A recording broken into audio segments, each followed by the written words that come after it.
Les blessés étaient tous couchés et grièvement atteints. Rangés côte à côte sur le sol rugueux, ils formaient une mosaïque de souffrances teintes aux couleurs de la guerre, empuanties des odeurs de la guerre.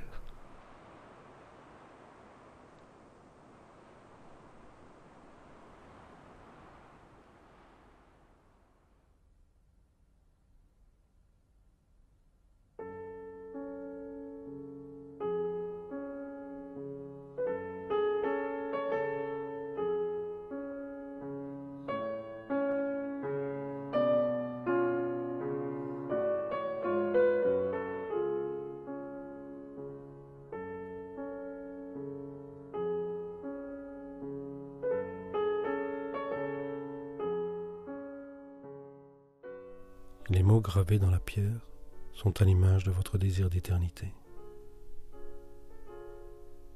Les monuments que vous bâtissez s'élèvent tels des champs glorieux qui jamais ne devraient sombrer dans le silence.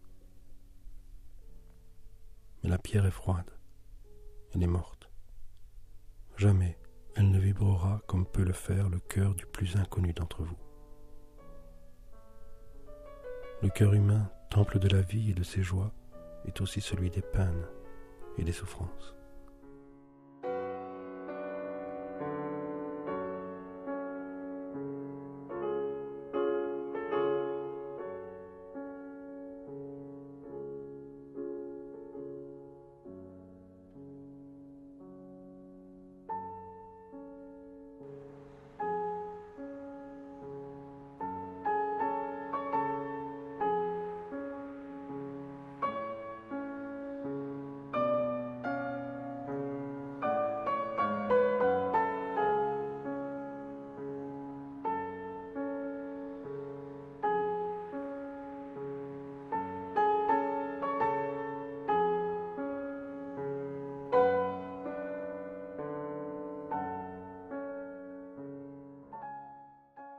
Ou, sur votre terre, bâtir le monument qui rassemblerait vos cris, vos désespoirs et vos colères.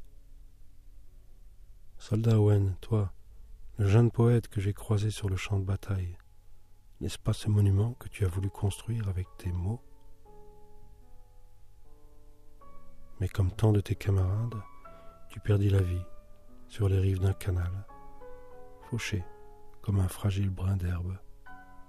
Mais faut-il qu'il soit si fort, ce cri de la jeunesse, pour qu'aujourd'hui encore nul n'ait réussi à le faire sombrer, lui non plus, dans le silence?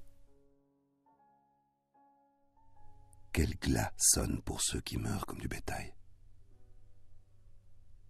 Seule la colère monstrueuse des canons, seul le crépitement rapide des fusils octants peuvent ponctuer leurs oraisons hâtives. Pour eux, pas de prière ni de cloche dérisoire.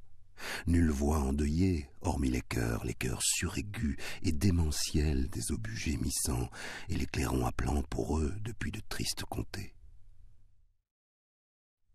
Quelles chandelles seront tenues pour leur souhaiter bon vent?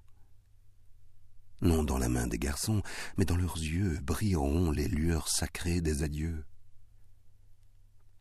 La pâleur du front des filles sera leur linceul, leurs fleurs, la tendresse d'esprit silencieux, et chaque long crépuscule, un rideau qui se clôt.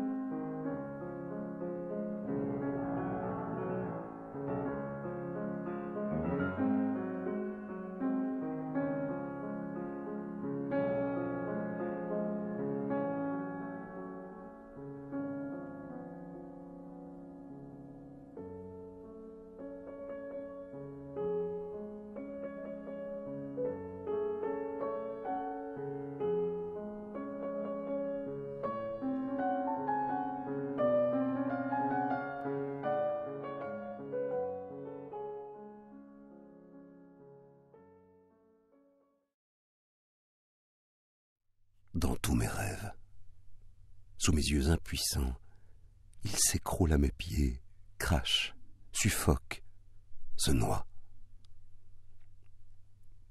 Si toi aussi, dans tes cauchemars, tu pouvais suivre la charrette dans laquelle on le jeta, et voir ses yeux blancs rouler dans sa face pendante, comme d'un démon malade de son péché.